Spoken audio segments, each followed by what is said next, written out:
we'll go ahead and start. So, are you going there? Yeah.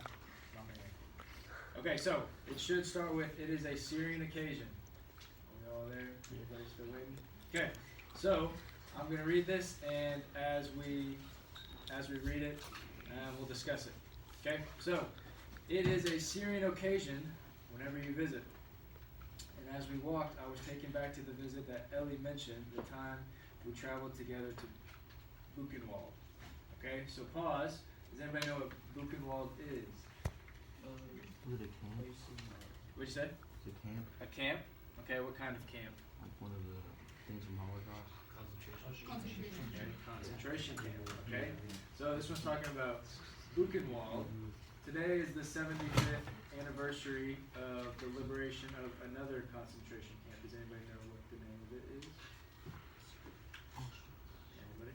You got it? Auschwitz. Auschwitz. Okay, but it was one of the worst. Okay, so we're starting with this week. We're going to kind of get away from World War II and kind of talk about the Holocaust. I mean, it happened during World War II, but it was really behind the scenes, and people didn't know it happened until a lot later. Okay, so in this speech, Obama is talking with a Holocaust survivor. Okay, so moving on, it says, "And I recall how he showed me the barbed wire fences and the guard towers, and we walked the rows where the barracks once stood, where so many left this earth, including Ellie's father, Shlomo. We stopped at an old photo, had men and boys lying in their wooden bunks, barely more than skeletons. And if you look closely, you can see a 16-year-old boy looking right at the camera, right into your eyes. You can see Ellie." Okay, so if you look at this picture up here, it's a little bit tough to see, but this is the picture that he's talking about. Okay, and you can see the one that's circled is the one that President Obama is talking about.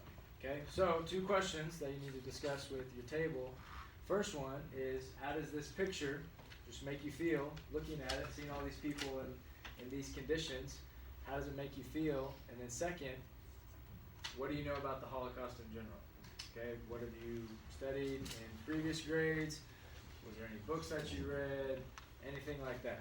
Okay, so first question is, how does this picture make you feel? And then second question is, what do you know about the Holocaust in general? You don't need to write anything on your sticky notes for this, but just discuss it with your table.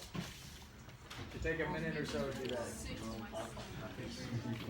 Coach, should I keep it going? Another thing I know about the Holocaust is that people were just used as lab rats.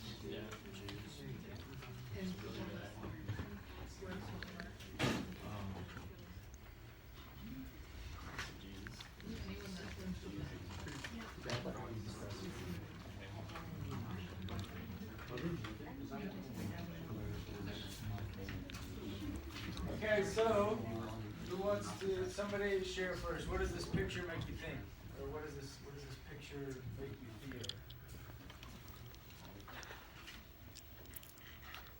Anybody? Evan, right? What do you think? Sad. Sad. Okay. That makes sense. Sad. Why does it make you sad? It's just terrible living conditions. Yeah. Bad living conditions for sure. Definitely right. Someone else. How does this picture make you feel? Gotta make you feel something. What about this table right here? Go to. You said sad and uncomfortable because you can tell they haven't eaten. Until they haven't eaten. Yeah. Until they haven't eaten for a while. It looks like. Okay, so you can see that these living conditions are not great. Okay, so think about your life right now. Think about the bed you sleep in. Think about the house you go home to. Think about the lunch you're about to eat. Like, our lives seem pretty good. They don't seem very hard when you look at this picture, right? Like, we got a lot going for us. That's what it seems like. Okay, second question. What do you know about the Holocaust in general? When you hear the term Holocaust, what do you think of? Hitler. Hitler? Yep. You know that? What else? Jews. Okay. Why Hitler and why the Jews? He didn't like them. He thought they could trade them in World War I. Okay. Yeah. stabbed in the back theory. Good job. Okay, so what do we know about the treatment of the Jews? Bad. Okay, yeah. Keep coming. Why was it bad? What happened? They were used as pests. They were Often killed for huge packs. Yeah. A lot of them were killed. They were used as workers. They were used as slaves. Like, there's a lot of different things you can say about it. But Germany's treatment of the Jews was horrible.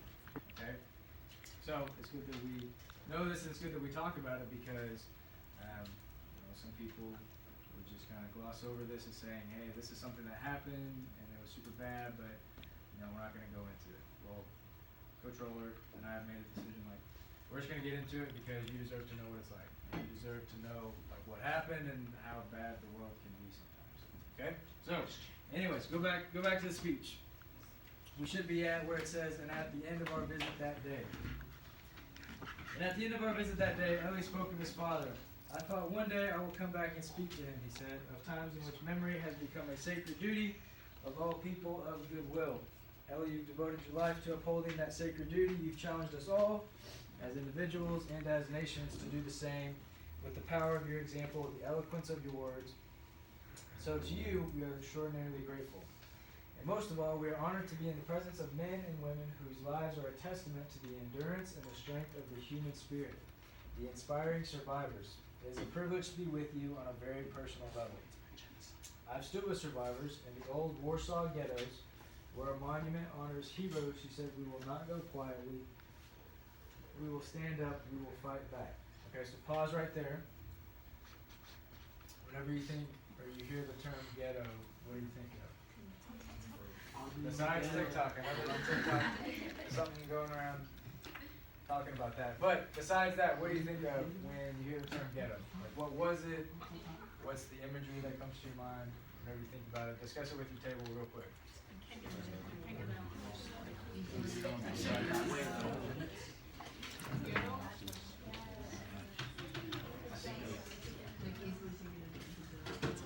This guy, he's like walking somewhere, he doesn't read things. And he goes like, "I'm in the ghetto." We need to find the video for it. Can I find the video?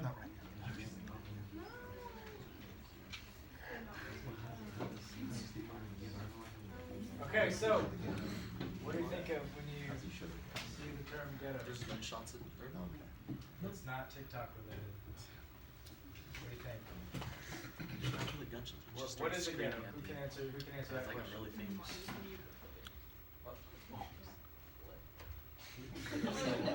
Sure. Does anybody know yet? Anybody else? What about y'all in the back? Do any of y'all know what it is? It's like, I guess it's a neighborhood that's pretty weak compared to a lot of others by monetary value. Okay, so maybe like rundown, less money. Gotcha. Okay. Does anybody know how the Jews were used in the ghettos, or what happened to the Jews in relation to ghettos? They were tested. They're what? They were tested on. They were tested on them. What do you mean? Like, I don't know, just like used as like a asphyxiant. Okay, maybe. So when he's referencing ghettos here, he's saying that the Germans wanted to round up all the Jews in an area and place them in one spot. Okay, so here he's talking about the Warsaw ghettos, which is in Poland. So everybody in the Polish city of Warsaw that was a Jew got rounded up and they got put in this one part of the city that was pretty run down and not treated very well.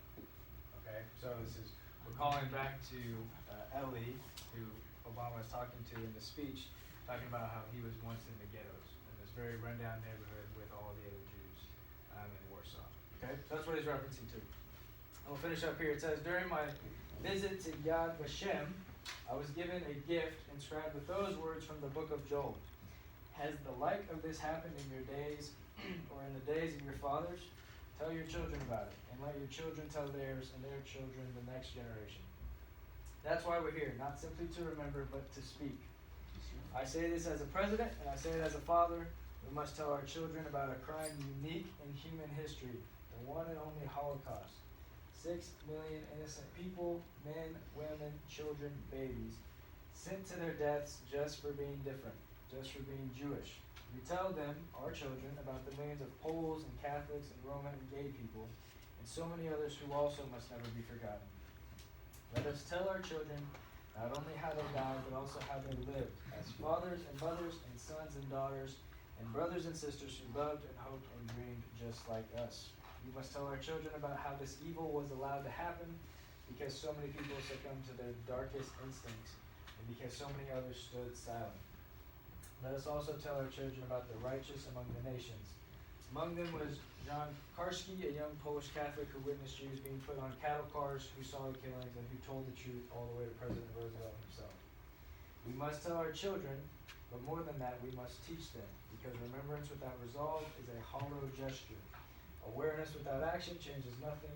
In this sense, never again is a challenge to us all to pause and to look within. Okay, so look at that first question under the speech. It says, based on this excerpt, why does President Obama believe the Holocaust should never be forgotten? So why should we remember the Holocaust even though it was such a bad thing? Go ahead, discuss with the table. Just put it by seat.